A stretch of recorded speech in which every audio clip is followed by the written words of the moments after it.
জুলাই যোদ্ধা কি শুধু শাহবাগেই ছিল? সারা বাংলাদেশে জুলাই যোদ্ধা ছিল না? আমি, আপনি, আপনারা, দেশের মানুষ সবাই কি জুলাই যোদ্ধা না?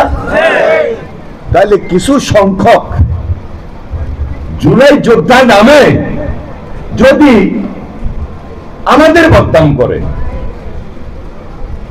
এবং আমাদেরকে ব্যথিত করে, আমাদেরকে আহত করে, আমরা যদি তাদের কারণে কষ্ট পাই, স্বাভাবিক কারণেই ফ্যাসিস্ট সেখানে সুযোগ পায় না।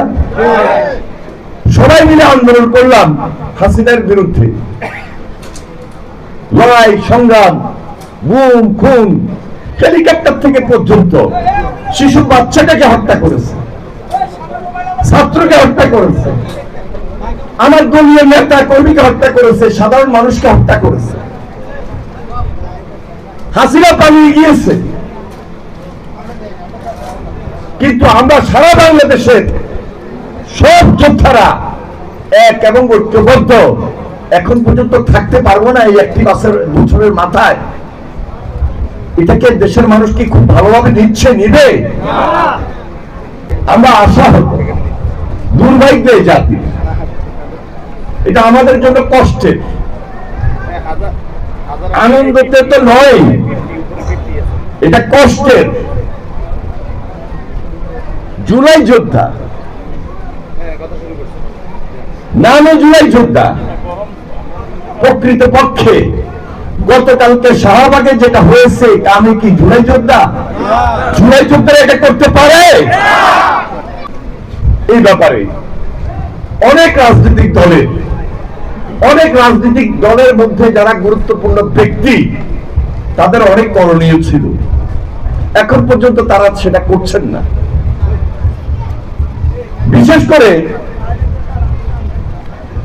কারণ নামই বলি, নতুন করে রাজনৈতিক দল হবে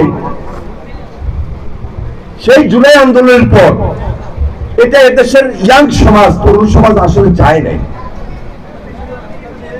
কারণ তারা মেধার জন্য লড়াই করেছে, ওটার জন্য আন্দোলন করেছে, সর্বশেষ রাষ্ট্র সংস্কার এবং রাষ্ট্র মেরামতের জন্য সবাই মিলে ঐক্যবদ্ধ হয়ে লড়াই সংগ্রাম করেই দেশটাকে দ্বিতীয়বার স্বাধীন করেছে। তারা যদি নিরপেক্ষ